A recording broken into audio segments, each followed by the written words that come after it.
Hello again, I'm Timmie, And I'm Jeanette. and we are two friends and an owl.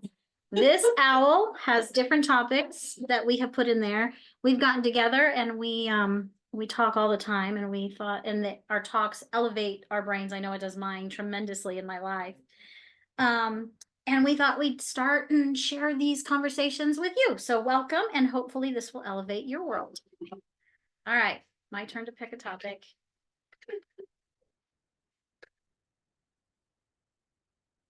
So surrender.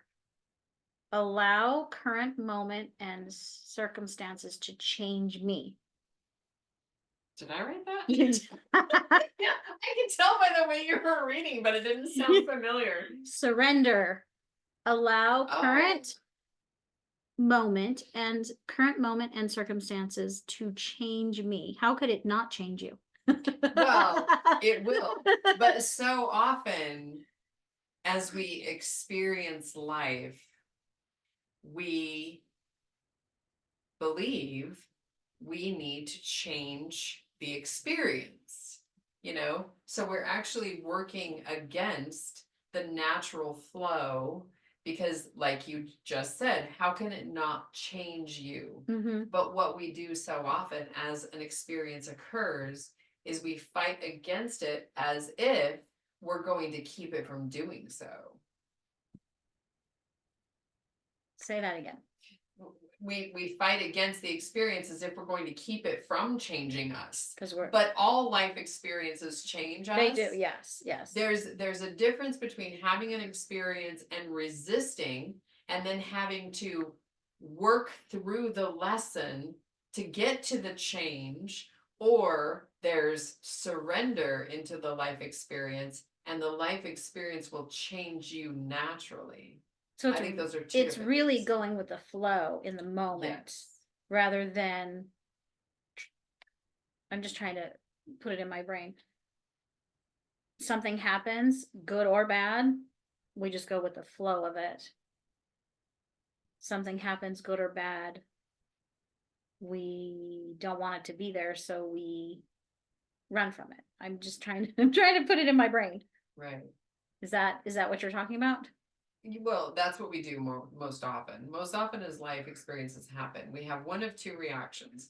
If something positive is happening to us, we try to grip onto it and hold onto it for dear life. We then work to recreate it. We then work to re-experience it. It's like, okay, that's not surrender. When we have something negative, something that we term negative happening to us, we do the same thing, resisting it, pushing it away, at all costs not experiencing the experience we're experiencing. It's like, what are we doing? I think it's just so counterproductive, although it's natural. It's a natural response, to resist negative and to hold on to positive. But it's just fascinating to me how backwards it is to the way that life really works. And until life gives you something that you can't do either of those things with, it's really hard to see, I think. Okay. I'm trying to put it in my brain. So what do you think of when you think of the word surrender? Just surrender in general. An openness, like my arms back, just okay, I'm gonna be what I'm hearing, what's going through my brain is this too shall pass. So whether it's good, it's going to pass. Whether it's bad, it's going to pass. What I deem bad or uncomfortable or whatever. So there's really nothing for me to fear. This too shall pass. So it's just like floating through me, and now I'm just really letting it flow. The energy just flowing through me. So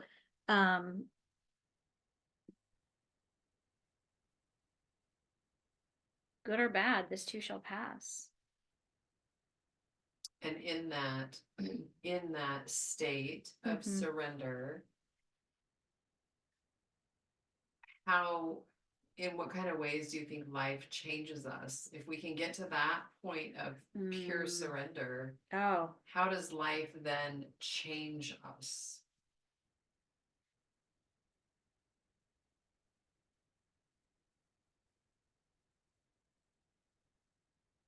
so it's almost like I'm a witness. I'm trying to put in how does it change me? It's almost like I'm a witness when I'm in that this too shall pass, this surrender sort of thing. Um, like I'm a witness. When I become fully invested in it and want it to go a direct one direction or another direction, by resisting, no, I don't want this, I want this. Um, that's where a lot of angst comes in, and it's almost like the energy's dammed up for me. um Whereas when I'm in that witness stage, this too shall pass, I'm just thinking, okay, I'm trying to put it in, I'm trying to put it in a metaphor so that I can understand it. So um but how not letting current circumstances change me. No, allowing them to. Oh, allowing current Yeah. so I don't know. I guess I'm not quite grasping the concept, because what comes up for me is something happens, like simple, like my windshield was cracked, and then it really cracked, and I had to have the windshield replaced, and my resistance was, "Oh, I don't want to spend the money," and then it's just like, it's okay, it's not a big deal, I got it done. So I had that this too shall pass feeling, that surrender to it feeling, but I'm trying to think of how that fits with allowing the circumstance to change me. And maybe I'm not thinking of the right type of circumstances. Well, it doesn't matter the circumstance or the experience. The moment in front of us has the ability to change us in to me, the most powerful, like you said, open ways. Every moment of our life is there for our own expansion and evolution.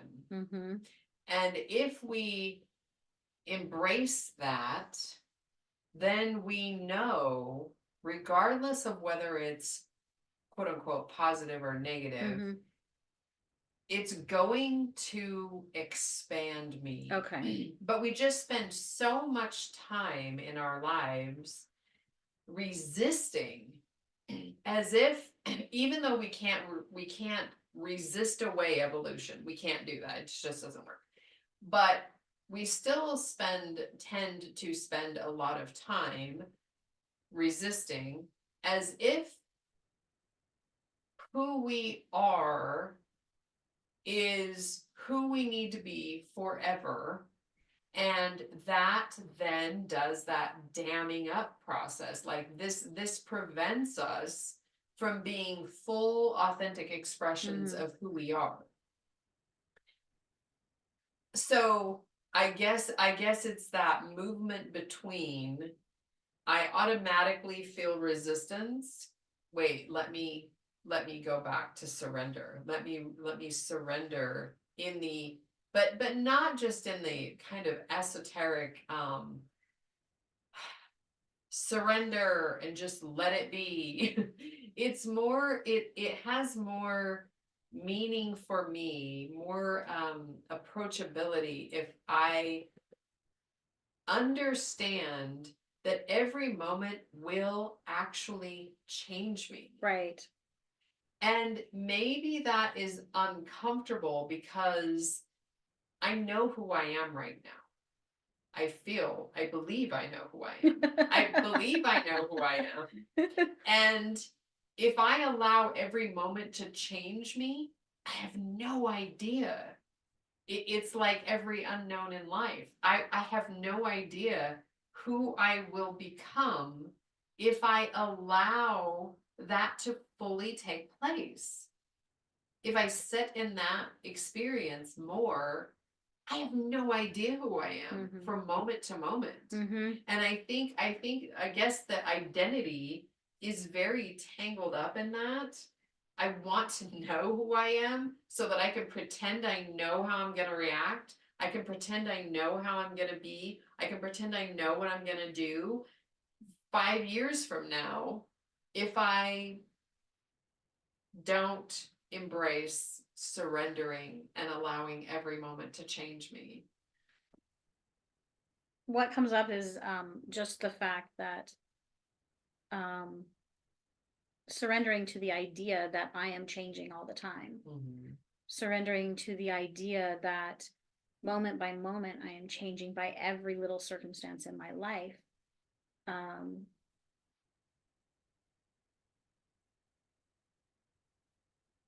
I don't know. I don't know where to go with this. See, and just that thought actually makes my stomach go tight. That's how The thought of the thought of every moment we are I am changing. changing. That thought, even with everything that I've ever experienced in my life, that thought still gives me that weird pit of the stomach, kind of tight, but kind of feeling, because there's such a need in a way to hold on to, but I want to know who I am. If you experience change all the time, what does that mean? Well, I guess for me, with this discussion, there's an inner knowing that there's a part of me that is always expanding, but it's mm, a river runs through it. That thought keeps running through my brain is there's this peace.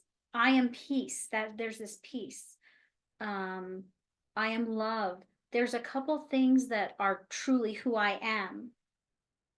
You say you want to know who you are. Right. Um, that is almost solid always. It is. And that runs through me all the time, but it's my personality that is always changing. My expression in life that is always changing. My connection and how I express in life is changing. But I think there's that surrender that's easier, that feels easier because there's that innate, I know who I am internally that can never be touched or harmed, or it's just always there. I, I don't know if I'm making sense because this is kind of all over the place, but um, circumstances, all circumstances do change us. I mean, we have a conversation, I'm changed. I drive to work and I have a thought and I change. I'm at work and a client says something and I'm changed. Or I don't know, I woke up and had a dream and I was changed. I mean, changes are taking place all the time. Um, but there's that innate inner being within myself that never changes. And I guess if I surrender to that, Oh, interesting. Yeah. if I can surrender to that and use that as my anchor, as my safe harbor. Does that make sense? Yeah, definitely. That would certainly make it yeah, that would certainly make it easier to practice surrender if we have that stable, secure, grounded kind of inner beingness. Excuse me. I think it would give us a safer place to just to hang out while the moments wash over us, kind of like the rocks in the river where you just allow the water to flow by. Yeah. Yeah, versus feeling like you're in a raft and having to mind the rapids. Hold on for dear life. Yeah. More of that understanding of this is what is the secure center of my being. and all of life can kind of move around. Yeah, yeah. And the personality, sorry, allergies. Nah. The personality changing is really interesting to think about too, because there are parts of our personality that we generally want to change, Mhm. you know, and yet we could still find ourselves resisting life and the movement and the process of it. Yeah, so that is interesting. Oh my goodness. Surrender to the cough. Mhm. It will change you. And the thing that's causing the cough. My resistance to the life experience that's creating the cough is quite strong at the moment. She saved a cat, and she's allergic to cats, but she would not let this cat die. And she's trying to find the cat a home, so thus the In allergies. the meantime, I get to feel like this. She gets and to feel like surrender this. and allow the current moment and circumstances to change her. So how are you going to let the cat change you? It's true. It's true. And I really have no idea. I sit there and I watch this kitten. And she's adorable, you know, she's tiny. She's only probably 4 or 5 weeks old, so she's tiny. And she's so adorable. And there's all that resistance inside of me at the same time. It's like, I don't want this in my life. I don't need this in my life. Yeah. And yeah, so it is fascinating. And yesterday I was working in the yard and she was playing in front of me, and she kind of curled up in this little thing and fell asleep just right next to me. And I was thinking, that is the sweetest thing on the planet. And I really don't want this cat in my life. And yeah, so I guess I'm in that conflict phase of I have no idea where to go with this circumstance. But you have surrendered. Yes, You definitely have surrendered, and that little kitten has changed you. indeed. And you're allowing it to change you. Yes. I'm still in the circumstance, and as long as I'm in the circumstance, I'm inviting that to expand me. And what's amazing is that internal love Yes. that you have within yourself is like, yeah, I gotta help that cat. I've got to take care of that little one. Oh, in my animal brain. Maybe we can get the cat and the owl together. It's true. It's true. That would be true. You feel complete? Yes. All right. Well, thanks for joining us, and hopefully our process of conversation and our weaving through topics elevated your life. Till next time. Bye.